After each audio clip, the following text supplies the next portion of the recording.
Okay, here we are. So this map now is Migdol, if I'm not mistaken. That's the third round map. And Migdol is, as you can see, it's a bit different from Armavir. You don't have these two patches that surround kind of the middle plane, but you still have some smaller patches of woods, but this is mostly open. Of course, it's perfectly flat. That's something you really want in a competitive match.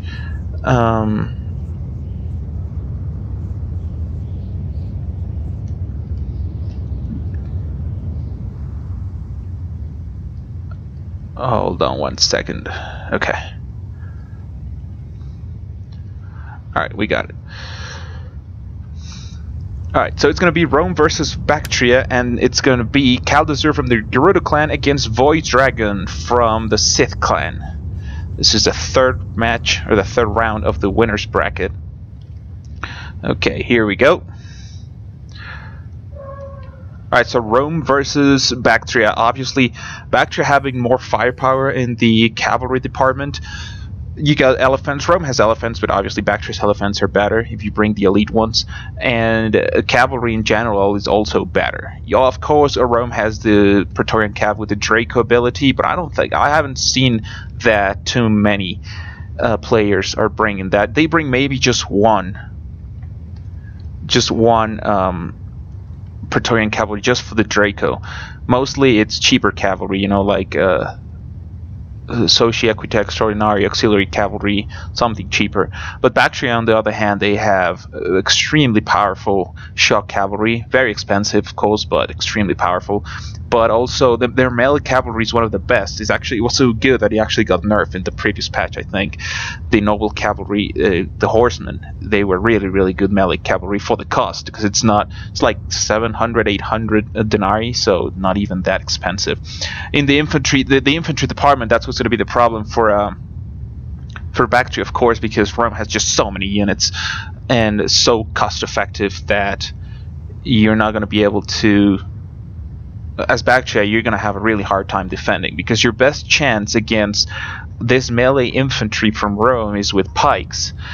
And Baktria has a pretty good selection of pikes, you know, Levi pike, regular pikemen, you know, has decent pikemen, but again, it's all in the micro of the pikes, making sure they are in the right position and always get charged from the front.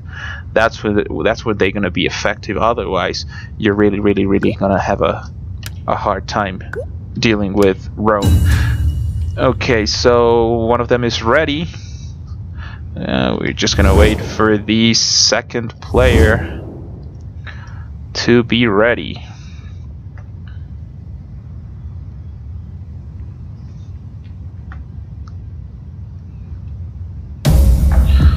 Alright, so we're on our way. Let's take a look at Bactrian army of VoidDragon. So we got 3 missile cav on the left wing, Scythian horse archers, 2 Bactrian noble horse, the one I was talking about, Indian armored elephants.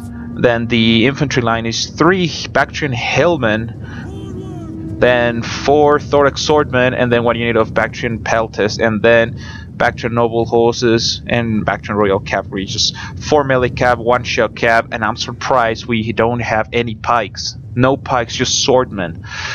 I don't know how that's going to play out against Roman infantry. Let's take a look at Kaldazur's army.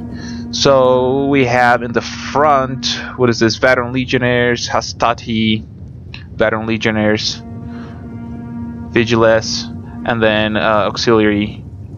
We got 2 units of slingers and 2 units of Syrian archers. A lot of missiles, 5 missiles for, actually 6 missiles for Rome.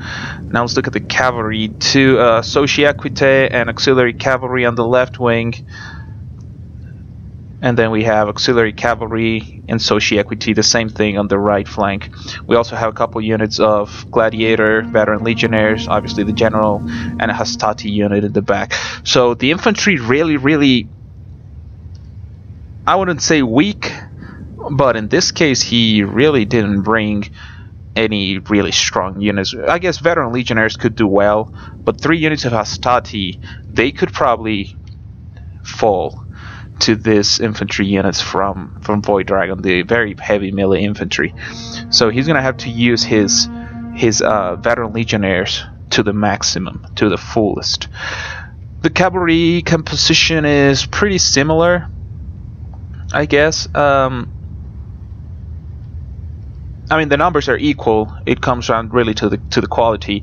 Of course, Sociaquitec Extraordinary will have an advantage over melee cavalry, but you know, it's not that much. And like I said, this Baktria noble horse is really, really, really strong. Like, they put a lot of work in the melee combat. Obviously, the biggest advantage, or the biggest and clearest advantage for Kaldazur, are the missiles.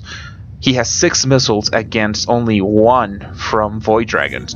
So he has to take advantage of that. He has to skirmish. It's hard to skirmish when, obviously,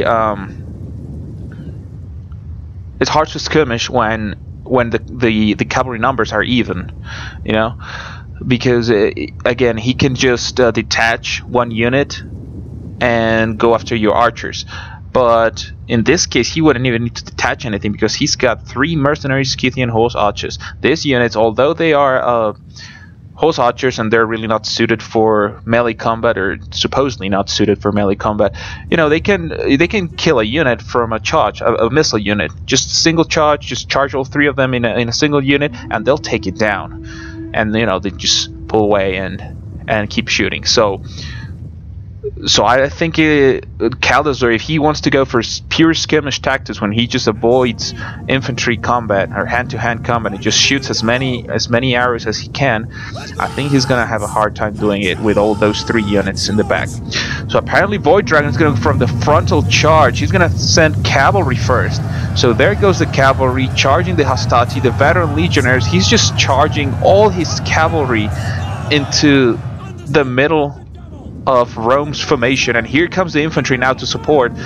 He's just went for an all-in, which obviously makes sense, because being so down in the missile department, you don't want to give your opponent a chance to fire all those missiles, you know. So he just went in for all that missile, and now he's charging. I'm not sure this was the right idea to charge us mercenaries, Scythian horse archer, when the fight is, you know, you could charge them to clear it up, but he just charged them to you know, to blob it up, and they still have pretty much all their missiles.